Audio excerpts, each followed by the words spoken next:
उधर अमेरिका के अखबार द न्यूयॉर्क टाइम्स की एक रिपोर्ट के मुताबिक पिछले कुछ महीनों में ही चरमपंथी संगठन हमास के नेताओं की संपत्ति कई गुना बढ़ गई है।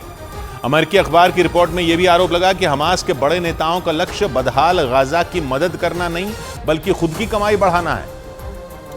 और इसी रिपोर्ट के बाद चर्चा तेज हो गई कि हमास के शीर्ष नेता गाजा के लिए काम करने के बजाय अपनी जेबें भरने में लगे रहे। अमेरिका के अखबार द न्यूयॉर्क टाइम्स की रिपोर्ट के मुताबिक हमास के 3 नेताओं की संपत्ति कई गुना बढ़ती चली गई। रिपोर्ट के मुताबिक हमास के चीफ इस्माइल हानिया और हमास के संस्थापकों में एक खालिद मशाल और तीसरे नेता अबू मरजूक की कमाई करोड़ों डॉलर हो गई, जबकि इन नेताओं के नियंत्रण वाले गाजा की करीब 23 लाख की आबादी बुनियादी जरूरत की चीजों के लिए तरसने को मजबूर है। क्योंकि गाजा में हमास के ठिकानों पर इजरायल के हमलों के बाद तो वहाँ के हालात पहले से और बदतर हो गए। गाजा में खाना, पानी और दवाओं की भारी किल्लत हो गई। इसके साथ ही बिजली की आपूर्ति न होने से गाजा में अंधेरा छाया है। गाजा के लोग मुसीबत में जीने को मजबूर हैं। यही नहीं, रिपोर्ट के मुताबिक चरमपंथी संगठन हमास की भी कमाई अरबों डॉलर में है और इसके बावजूद गाजा के लोगों के पास जरूरत की चीजों का अभाव है, क्योंकि हमास के बड़े नेताओं पर गाजा को आर्थिक मदद न देने का आरोप लगा। अमेरिका के अखबार द न्यूयॉर्क टाइम्स की रिपोर्ट के मुताबिक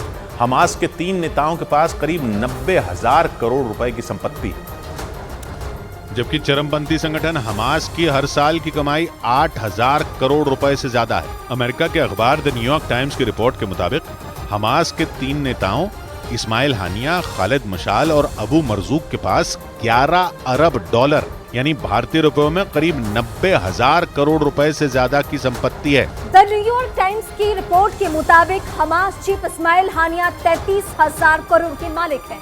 लेकिन आरोप यह है कि इन नेताओं ने गाजा की मदद नहीं की। दावा यह भी है कि हमास के नेताओं की संपत्ति और गाजा के लोगों की पीड़ा के बीच जमीन और आसमान का फर्क है, क्योंकि हमास के नेताओं के पास अकूत दौलत है। अमेरिका के अखबार द न्यूयॉर्क टाइम्स के मुताबिक हमास के नेताओं का सबसे बड़ा मददगार पश्चिम एशिया का देश कतर है। इसके साथ ही ईरान और तुर्की समेत कई मुस्लिम देशों और मदद करने वाली संस्थाओं से भी हमास को आर्थिक मदद मिलती रहती है, ताकि हमास के नेता गाजा पर राजनीतिक नियंत्रण बनाए रखें और उसकी स्थिति में सुधार कर सकें। क्योंकि बिना आर्थिक मदद के हमास के नेता कुछ भी कर पाने में सक्षम नहीं है। लेकिन अमेरिका के अखबार की रिपोर्ट के मुताबिक हमास के नेताओं का लक्ष्य कभी गाजा रहा ही नहीं, जबकि कतर की सरकार और वहां के टीवी चैनल अल जजीरा पर हमास को फंडिंग करने का आरोप लगता रहा है। कतर के अलावा अरब के कई देशों से हमास के नेताओं को वित्तीय मदद मिलती रही है। और अमेरिका की एक रिपोर्ट में दावा किया गया था कि ईरान हर साल फिलिस्तीन के संगठनों को 10 करोड़ डॉलर यानी भारतीय रुपयों में 830 करोड़ रुपए से ज्यादा की मदद करता है। हालांकि इजरायल और अमेरिका दोनों देश कतर से हमास नेताओं की फंडिंग बंद करने की अपील कर चुके हैं। लेकिन इन सबके बावजूद कतर न सिर्फ हमास के नेताओं को आर्थिक मदद दे रहा है,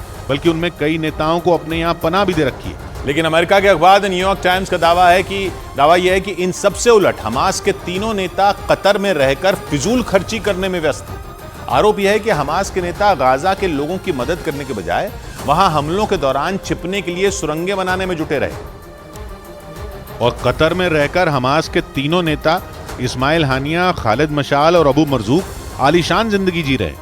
यही नहीं, हमास के नेता कतर की राजधानी दोहा से अपना दफ्तर भी चलाते हैं। और दावा यह किया गया कि हमास के नेताओं को कतर में ऐशो आराम की चीजें मुहैया कराई जाती हैं। इसके साथ ही तीनों नेताओं को अक्सर क्लबों में मस्ती करते हुए भी देखा गया। ये भी दावा किया गया है कि हमास के इन तीनों नेताओं के पास तुर्की और कतर में आलीशान मकान और निजी विमान है। और जिन पैसों से हमास के नेता आलीशान जिंदगी जी रहे हैं, वो पैसे गाजा की जनता के लिए हैं।